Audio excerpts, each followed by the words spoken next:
8 years ago, I lost my mother. I found myself back in my hometown, going through her things. The trees in the woods behind her house looked the same. I remembered how I used to run through them as a kid. I felt nostalgia but also unease. One afternoon, I wandered to the edge of the woods. I could almost hear the whispers of my childhood. I stopped near a twisted tree. Something caught my eye. I knelt down and saw a small burial site. Old animal skulls were scattered in the dirt. I pulled away some roots and found something smaller. It was a human skull. My heart raced. I wanted to look away, but I couldn't. Suddenly, my mind flashed with fragments of memories. In the haze, I saw my old friend, Billy. He disappeared years ago. I remembered the fear on his face the last time I saw him. I didn't know what to do then. I felt sick thinking about it. The woods did not feel safe anymore. Back in town, things became strange. I started to see shadowy figures lurking at the edge of my vision. They disappeared when I turned around. The diner buzzed with whispers. People talked about other missing kids. I overheard a group say something about the woods. They told spooky stories like they didn't have a care in the world. I felt a weight in my chest. That night, as I lay in bed, I had dreams about Billy. He was in the woods, calling my name. I woke up in a sweat. The air felt thick and heavy around me. I imagined his voice, asking for help. How could I help him? I didn't even know where he was. The next day, I found a note pinned to my car. It was just a few scribbled words. The woods keep secrets. My stomach twisted. I could barely eat. Something was wrong, and I could sense it. I went back to the diner and asked a waitress about Billy. She looked at me with wide eyes. "You shouldn't mess with the woods," she said. "People have gone missing there." My throat went dry. I thought about the skull I found. What did it mean? I tried to find answers. The more I searched, the more I felt watched. I noticed figures in the corners of my sight. Whispers filled my head at night. They called my name, and no matter how much I wanted to ignore them, I felt drawn to the woods again. Then one dark evening, I stood at the edge of the forest again, trembling. "Billy," I shouted. "Where are you?" I heard a faint reply, a voice that sent chills down my spine. "Help me, Rob." I gasped, my heart pounding. I should have run, but I stepped forward instead. What was waiting in the dark about to reveal itself? What happened to my friend after all those years? As the trees closed in around me, I knew I was on the brink of uncovering something terrible. The woods wanted me to know. The answers were hidden within, and I was about to find them. I wasn't ready for the truth, but I couldn't turn back. I stepped into the woods, each crack of a twig beneath my foot amplifying my unease.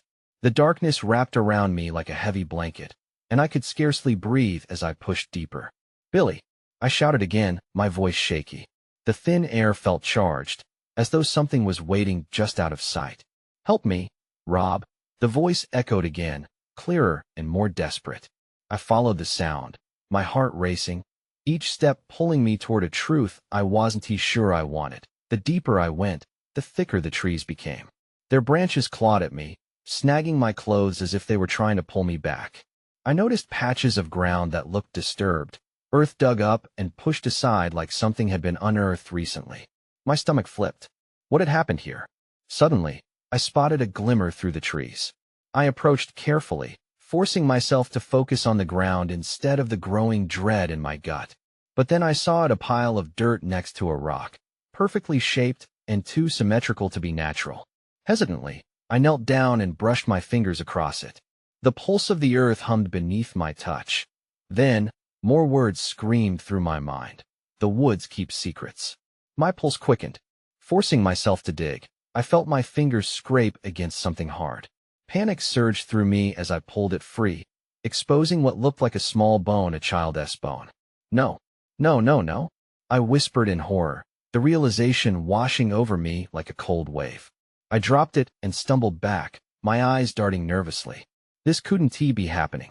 Before I could think to run, I heard rustling behind me. My heart nearly stopped. The branches shifted. It felt like someone, or something, was lurking just out of sight. I froze. "Who is there?" I called, my voice barely a whisper. But there was no answer, only the pressure of silence. I stood up to leave, but my feet felt glued to the ground. I didn't want to be there, but I felt the pull of the woods, an invisible thread forcing me to stay. "Help me," Billy's voice floated past my ears, again, this time accompanied by a sense of urgency that made my skin crawl. "Where are you?" I yelled, spinning around. A chill swept through the air. The trees seemed to twist and lean, almost as if they were alive, pulling me deeper. Just as I wondered if this could get any worse, I caught sight of a shadow darting between the trees. It was fast, too fast. I couldn't get a good look.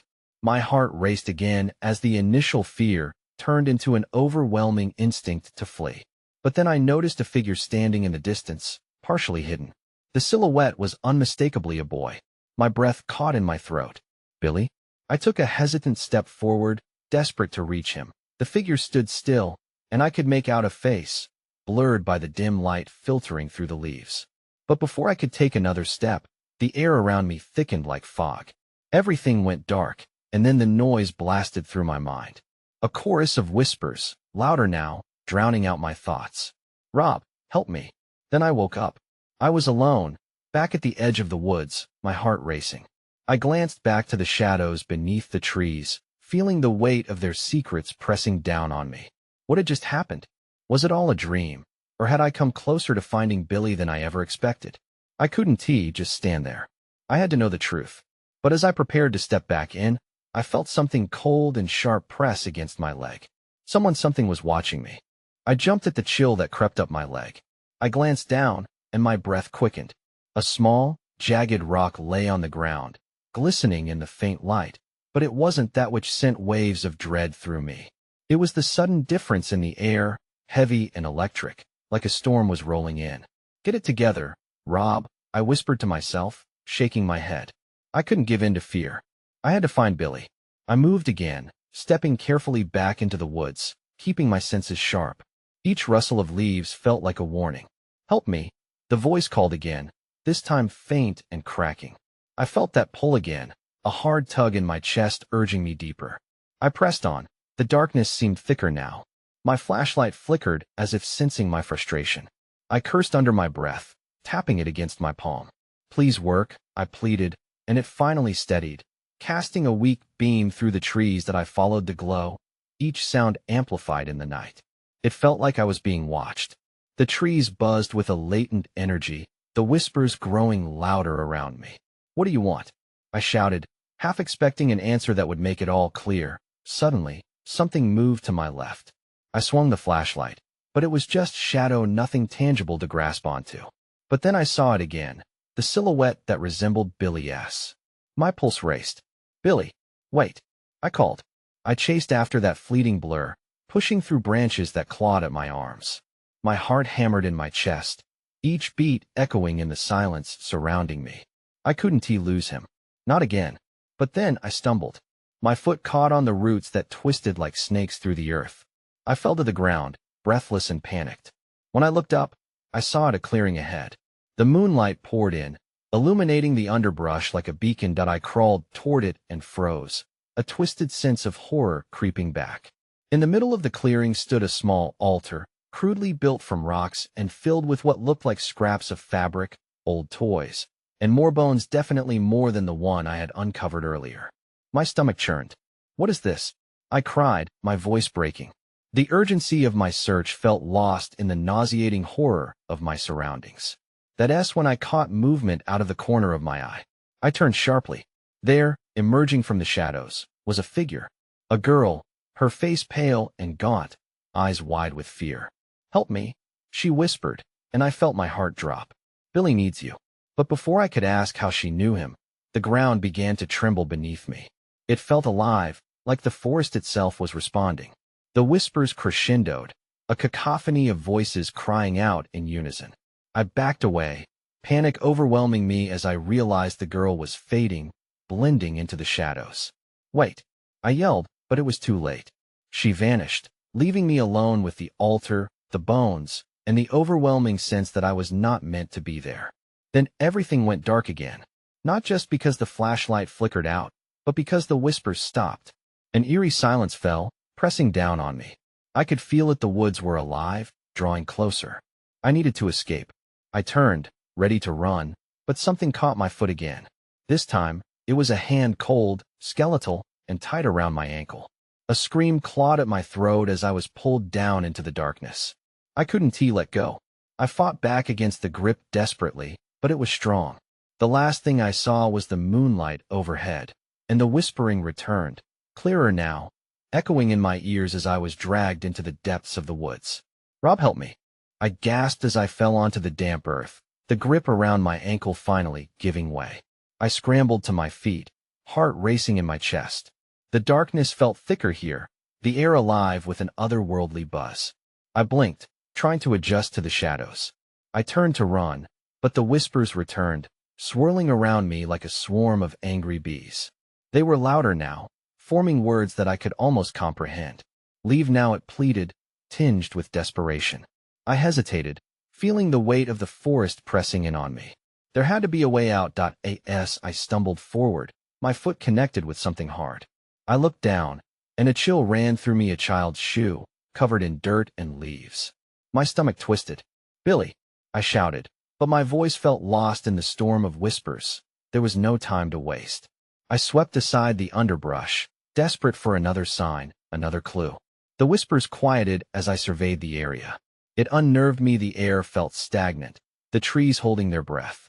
I took a deep breath and focused, pushing panic aside. Then something caught my eye. A thin glimmer of silver peeked out from the shadows. I reached down, brushing the dirt away to reveal a locket. I recognized it immediately. It was Billy's. My hands trembled as I opened it, revealing a picture of him and his mom, smiles frozen in time. Their happy faces felt haunting against the backdrop of this nightmare. "Please, no," I whispered, the weight of dread settling like a heavy blanket. How had it gotten here? My mind raced with possibilities as the whispers intensified again. "You have to go? Go back." The voices were agitated now, like they were afraid of something. Suddenly, a cold breeze whipped through the clearing. I felt it tugging at me, urging me to leave. My instincts kicked in. I tucked the locket into my pocket and turned to run, but before I could take a step, a figure burst from the shadows. It was the girl again, her gaunt face illuminated by the pale moonlight. "Help him," she screamed, her voice cracking under the strain.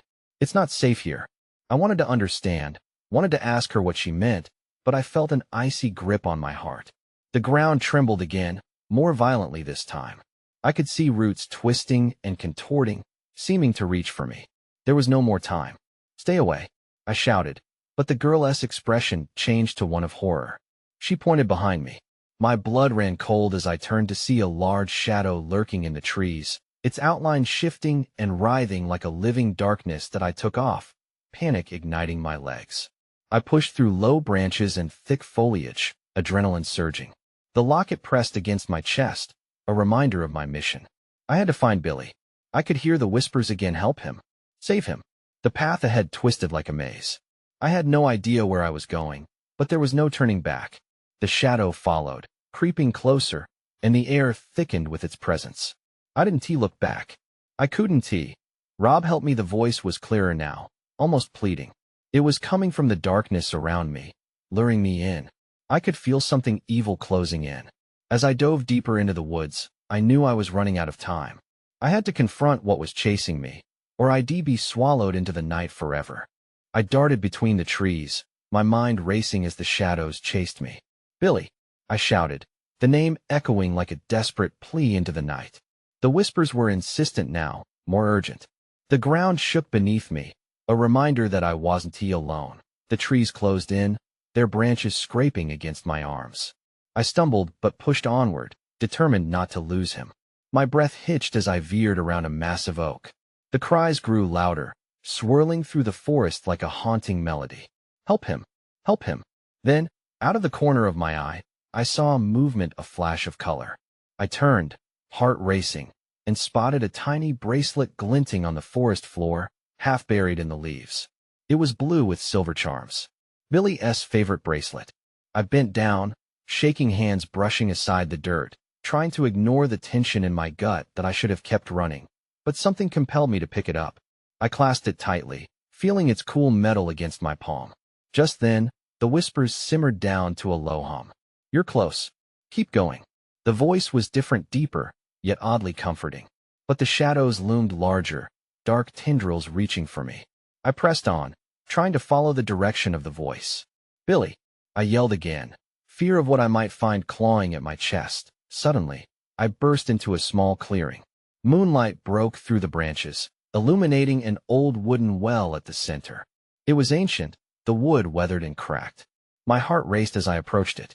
The whispers turned frantic. Stop! Don't! I felt the weight of the forest intensify. My skin prickled. I could see shapes swirling beneath the surface of the well, dark shadows writhing just out of reach. I leaned in closer, curious and terrified. Rob, please. It was Billy's voice again. My stomach flipped. I peered into the darkness, heart pounding. Where are you? I called out, voice trembling. Help me, he repeated, the urgency carving through my sanity. The darkness felt alive, hungry, and I hesitated, uncertainty flickering in my mind. And then, something broke the surface. A hand reached up through the shadows. It was pale, fingers outstretched toward me. I stumbled back, adrenaline surging. What was happening? Billy! I shouted, panic clouding my vision. The hand began to pull itself higher, accompanied by a shrill laugh that sent chills down my spine. I backed away, horror flooding my senses. The laughter echoed, a sound that felt so wrong it twisted the air around me. It's too late. It taunted, intertwining with the whispers that spiraled into chaos. In an instant, the clearing turned dark. The moonlight was snuffed out as the shadows converged, swallowing the grove. I spun, desperate to escape, but the grasp of the darkness tightened, pulling me toward the well, toward whatever was lurking beneath. Rob! Billy's voice broke through the cacophony, filled with sheer terror. As fear surged through me, I lunged for the nearest tree, grasping the rough bark. But I was losing my footing. I could feel the pull of the shadows threatening to drag me down. Then, in a final desperate attempt, I screamed, I'm coming. Hold on, I'm coming. Everything went dark. I gasped for breath as cold air filled my lungs, jarring me back into awareness. The darkness wrapped around me like a chilling cloak. For a moment, I felt weightless, as if I were suspended between two worlds.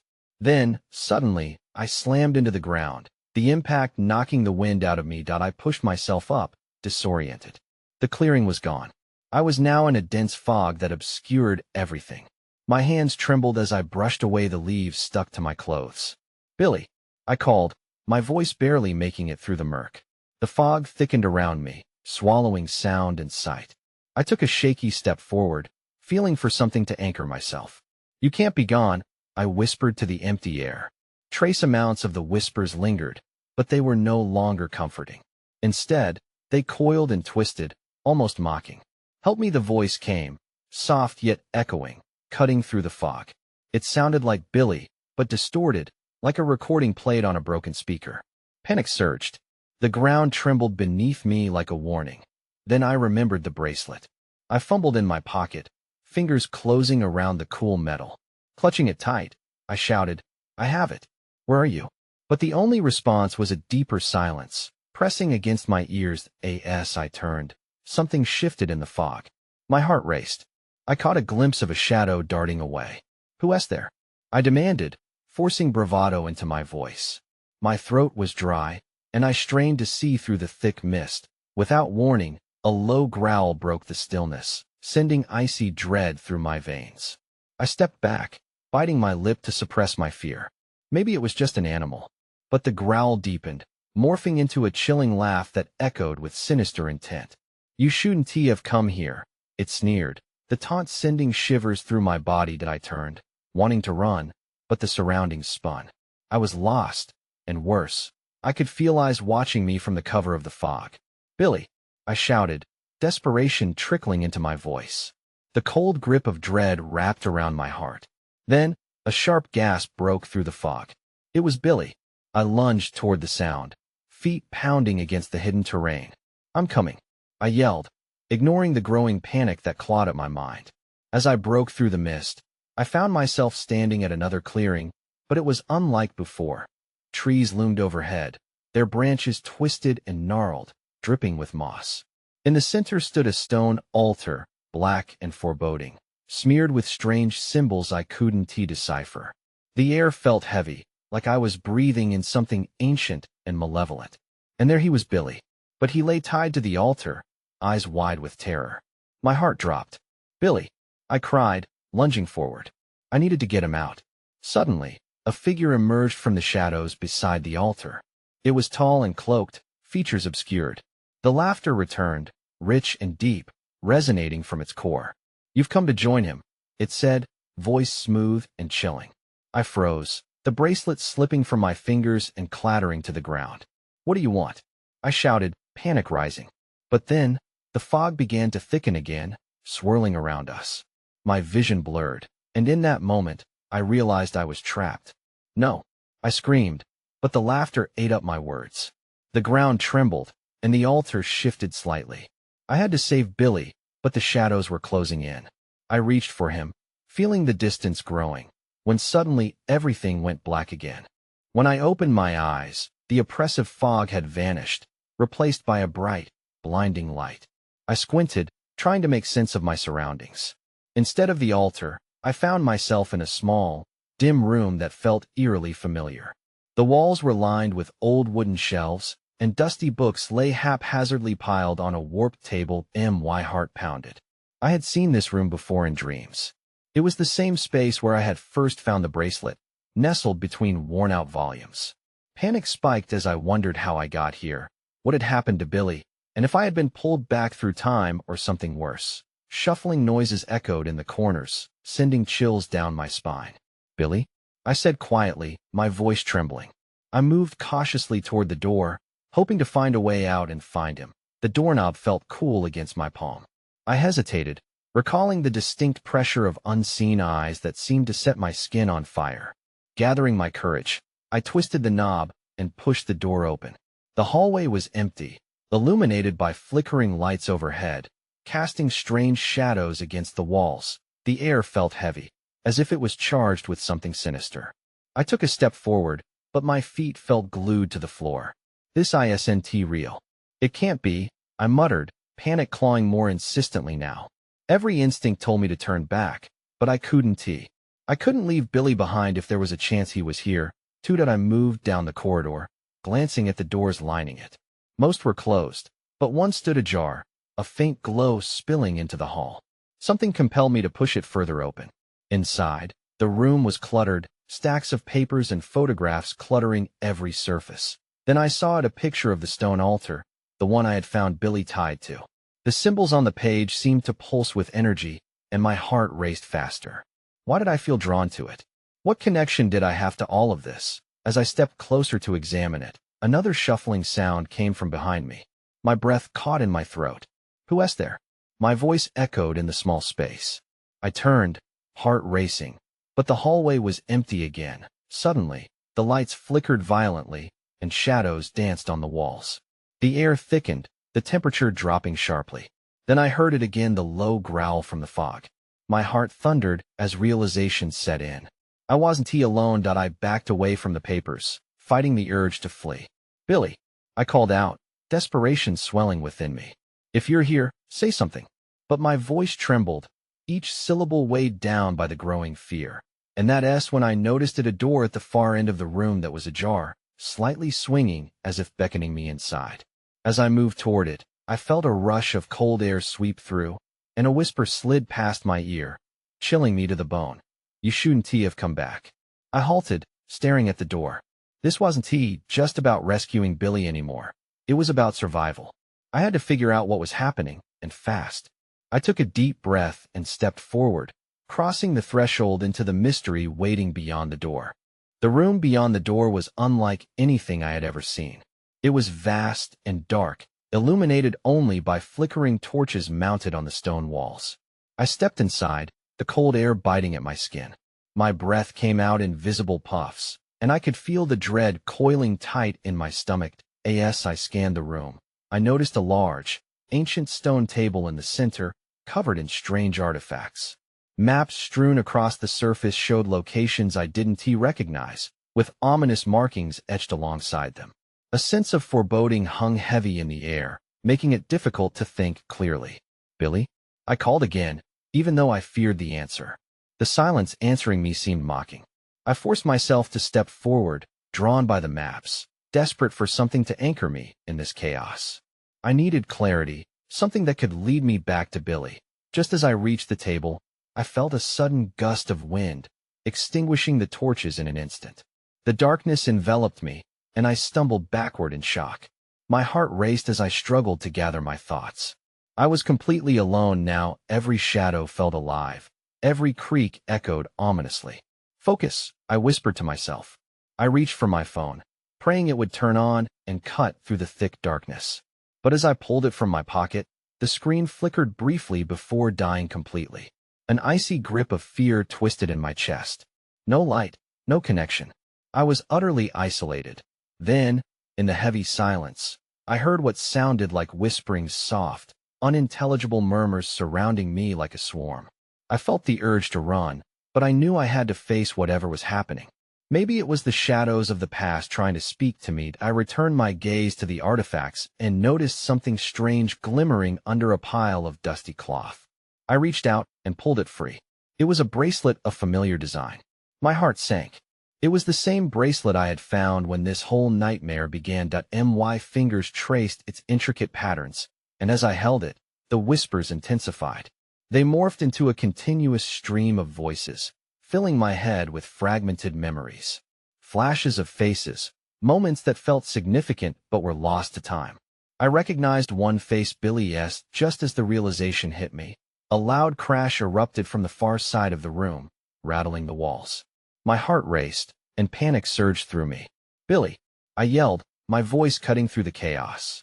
I bolted toward the sound, urgency overriding every ounce of fear. As I rounded the corner, I froze. There, in the shadows, stood a figure cloaked in darkness. The features were shrouded, but I could make out the outline of a familiar shape. It was Billy, but he looked different. His posture was tense, and his eyes were wide with something resembling fear or warning. "Run," he shouted, urgency lacing his voice. "You shouldn't have come back." Before I could respond, the ground trembled beneath us, and a low rumble echoed through the chamber. Something sinister was awakening, and we were right in its path. I didn't need to be told twice. I turned on my heel and sprinted back toward the large stone table. The room shook violently, sending dust and debris raining down from the ceilings above. The whispers morphed into a deafening roar, drowning out the sound of my own breath. My heart pounded in my ears, each beat a reminder of the urgency to get out. "Where do we go?" I shouted, looking back at Billy. He was right behind me, his face pale and strained. "There's a passage by the table. We have to move," he shouted. I spotted a narrow opening in the stone wall, barely large enough for us to squeeze through. It was dimly lit. A faint glow seemed to beckon from within. Just as we reached the table, the ground lurched again, and I stumbled, almost losing my footing. Billy caught my arm, steadying me. "Go," he urged, his voice sharp. I didn't hesitate this time. Together, we darted toward the passage, my pulse racing with every step.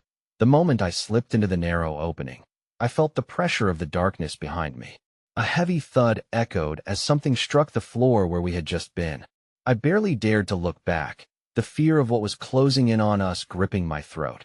Inside the passage, we found ourselves in a dimly lit corridor that twisted and turned. Walls lined with strange markings, much like those on the maps, loomed above us. I felt a sense of familiarity wash over me, like I had been here before. "What is this place?" I gasped, trying to catch my breath. "I don't know," Billy replied, his voice trembling.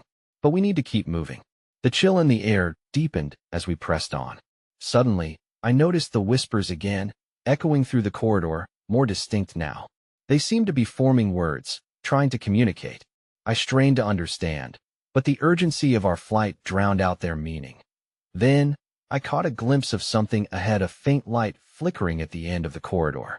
Hope surged in my chest, but it was quickly overshadowed by a creeping dread. "Billy, we need to hurry," I said, my voice tight with anxiety. As we reached the end, I noticed the flickering light was coming from a large room. But just as Billy and I emerged, we were met with an unexpected sight. The room was filled with more artifacts, thrones carved from solid rock, and on the walls, images depicting events I couldn't begin to decipher. But before I could process it all, a shadow moved across the floor, and I froze. A tall figure stepped from the darkness, cloaked and exacting, blocking our exit.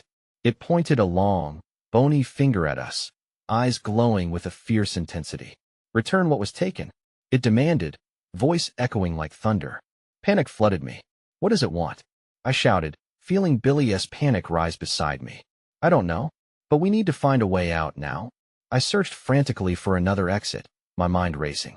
All this time, I had thought I was searching for Billy, but maybe this force had been waiting for me to stumble back into its domain. Just then, I remembered the bracelet clutched in my hand. That's when I saw it. The markings on the walls glowed brighter, reacting to the bracelet, pulsating with an ancient energy that seemed to draw the figure's gaze. The whispers surged in a discordant chorus. I turned to Billy, dread pooling in my stomach. I think I might have just made things worse.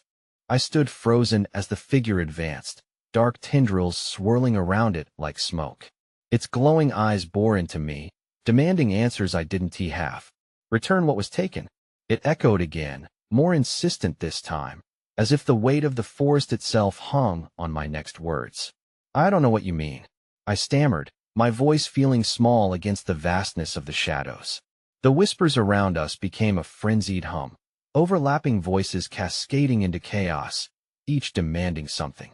The glowing markings on the walls pulsed in response, their energy volatile and unpredictable. Rob, we need to get out of here, Billy urged, panic flaring in his eyes.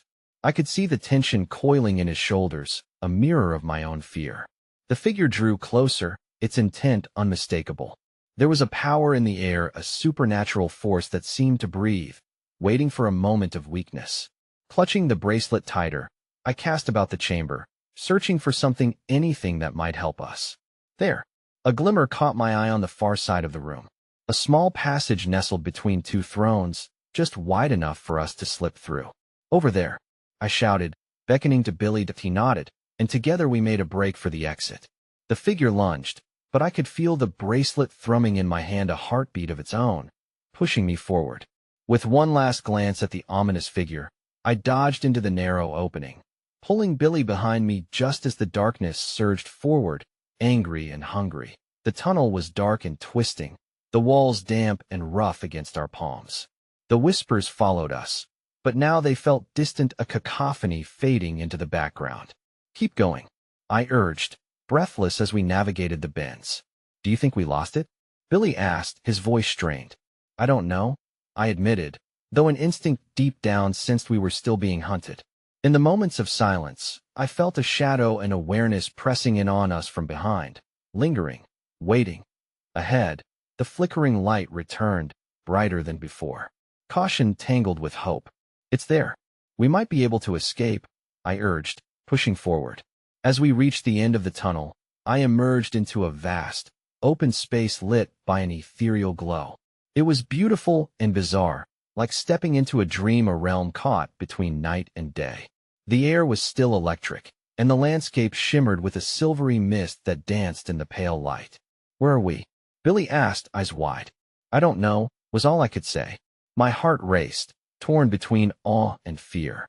The trees here twisted at odd angles, vibrant colors washing over their bark. It felt like stepping into a forgotten world. But behind the beauty lurked uncertainty, a deeper truth waiting for us just beneath the surface. Suddenly, I felt it again, a shift in the air.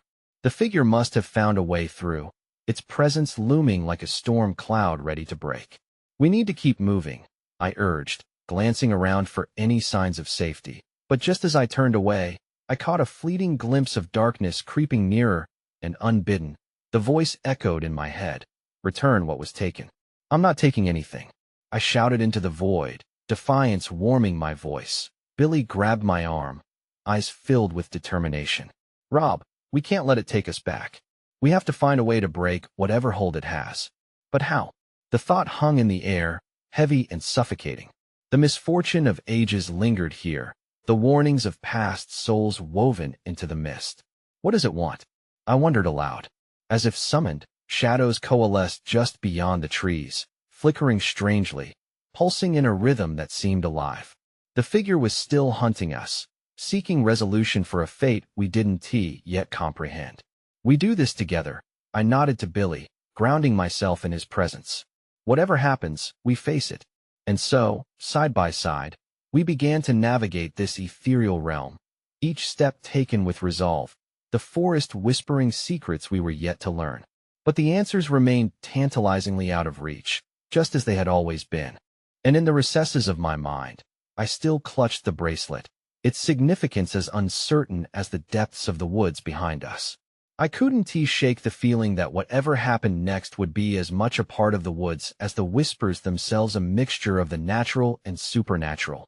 A truth that may never reveal itself entirely. That I moved forward, a mix of fear and hope guiding my steps through the unpredictable unknown, knowing that whatever awaited, we would meet it together and seek the truth buried deep in the heart of the forest.